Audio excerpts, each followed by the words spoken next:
여러분요, 이제 204페이지요. 권리 변동부터 보도록 그렇게 하겠습니다. 잠깐 여기 설명을 하도록 하겠습니다. 여러분 여기 보면 이렇게요. 갑이 있고 이렇게 을이 있죠. 갑과 을이 청약과 승낙에서 이렇게 계약을 하죠. 계약을 하면 갑이 을에 대해서 1억 원을 사라고 청약을 하죠. 청약을 뭐라고 하냐? 의사표시라고 얘기하고요. 여기서 을이 승낙을 하죠. 승낙을 뭐라고 하냐? 의사표시라고 얘기를 하고. 그 다음에 이 청약과 승낙을 뭐라고 얘기하냐면 이것을 법률 사실이다 이렇게 얘기하죠. 법률 사실이요. 이렇게 청약과 승낙에 의해서요. 청약과 승낙에 의해서 이렇게 계약이 이루어지죠. 계약. 이 계약을 우리는 뭐라냐? 이것을 법률 요건이다 이렇게 얘기하고요. 이 법률 요건을 뭐라 한다? 법률 행위다. 물론 법률 요건에는 법률 행위와 법률의 규정 두 가지가 있죠. 그런데 우리는 그냥 이것을 법률 행위로 보자 이렇게 약속을 했죠. 그 다음에 이게 계약을 하게 되면 갑은 을에 대해서 대금을 청구할 수 있고요. 을은 갑에 대해서 등기를 청구할 수 있죠. 이것을 뭐라 한다? 법률 효과다 이렇게 얘기하죠. 이 법률 효과로 인해서 뭐가 발생하냐? 권리가 변동이 되는 것이죠. 그래서 갑이 을한테 돈을 받고요. 갑이 을한테 등기를 해주고 을이 갑에게 대금을 지급하고 등기를 받으면 권리가 변동되죠. 그래서 권리가 어떻게 된다? 발생하고 변경하고 소멸하는 것이죠.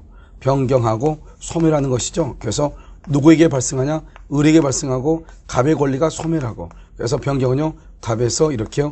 을한테 이렇게 변경이 되는 거죠. 이것을 우리는 뭐란다? 권리 변경이다. 이렇게 권리 변동이다. 이렇게 얘기하죠. 그럼 먼저 이 법률 사실 하나고요. 지금 권리 변동인데 권리 변동이 먼저 나와 있잖아요. 원칙적으로 이 권리 변동이라는 것은 우리가 이제 물권법을 어느 정도 이해하고 난 다음에 봐야 되는 것들이에요. 근데 지금 여기 나왔으니까 우리가 한번 살펴본다 이런 말이죠. 먼저 그러면요. 권리 변동이라고 나와 있죠. 그럼 여기 권리 변동, 이 권리 변동이라는 것은 먼저 권리가 발생하죠. 발생. 그래서 발생하는 것을 먼저 보면 이 발생에는 또 뭐가 있냐? 여기서 절대적 발생이 있죠. 절대적 발생하고요. 그 다음에 여기 상대적 발생이 이렇게 있죠.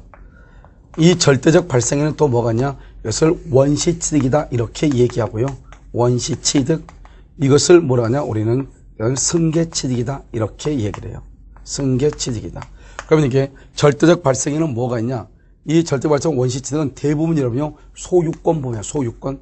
그래서 소유권에 보면 우리가 물권법의 소유권을 보면요. 먼저 취득시효가 있고 제일 먼저요. 취득시효. 그 다음에 여기 선의취득이라고 하는 것이 있고 선의취득. 그 다음에 무주물 선점, 유실물 습득, 그 다음에 매장물 발견이 있고, 그 다음에 첨부에서요, 부합, 혼화, 가공, 이런 것들 있잖아요.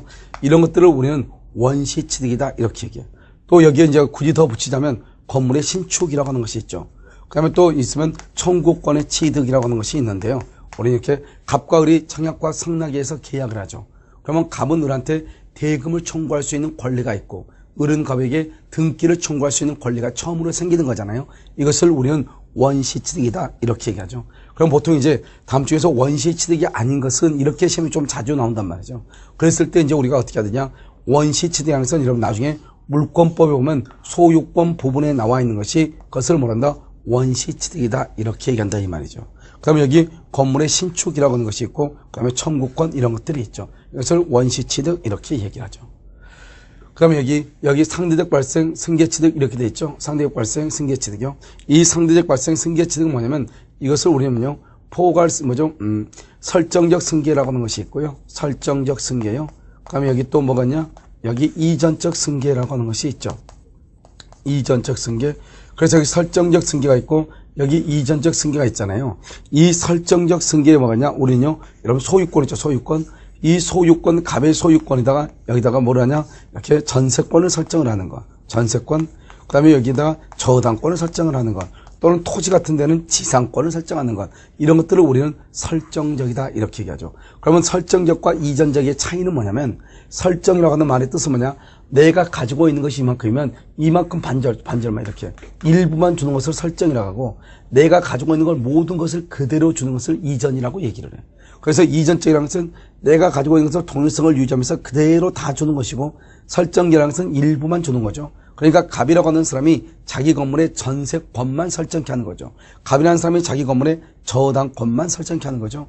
만약에 갑이라는 사람이 자기 토지에다가 지상권만 설정케 하는 거죠. 그래서 전부를 다 주는 것이 아니고 일부에 대한 권리만 설정케 하는 것, 우리는 이것을 설정적이라고 얘기하고, 이 설정적 승계는 결국 승계 취득이 되는 것이다 이 말이죠. 그러니까 타인의 건물에요 전세권을 설정하는 것을 뭐라 하냐, 설정적 승계, 승계 취득이다 이렇게 얘기를 하죠.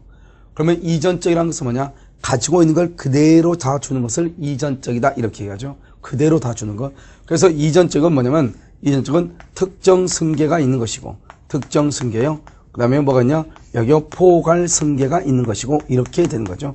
특정 승계, 포괄 승계. 특정 승계는 뭐가 있냐, 매매라든가, 그 다음에 여기 교환이라든가 이런 것들을 얘기하고, 그 다음에 포괄 승계라는 것은 상속하고 회사에 합병하고, 그 다음에 포괄 유중 이것을 얘기하죠. 그래서 여러분 보면 매매는 특정 승계이면서, 매매는 이전적 승계이면서, 매매는 승계 취득이 되는 거죠. 그 다음에 상속이나 회사 합병은요, 포괄 승계이면서, 이전적 승계이면서, 승계 취득이 이렇게 되는 것이죠. 알겠죠? 그래서 여러분요, 우리가 이제 상속권은 항상 포괄 승계 이렇게만 암기하면 안 돼. 상속은 포괄 승계면서, 이전적 승계면서 승계 취득이다. 알겠죠? 매매는 이전적 승계다. 상속은 승계 취득이다. 다 같은 말이다. 이런 말이죠. 이것을 여러분들이 이 표를 보는 방법을 알아야지. 그냥 알면 안 된단 말이죠. 그 다음에 여기서 이제 또 뭐가 있냐. 변동이 있죠? 변경. 이 변경하는 것은 세 가지가 있죠. 첫 번째 뭐냐? 주체의 변경이라고 하는 것이 있어.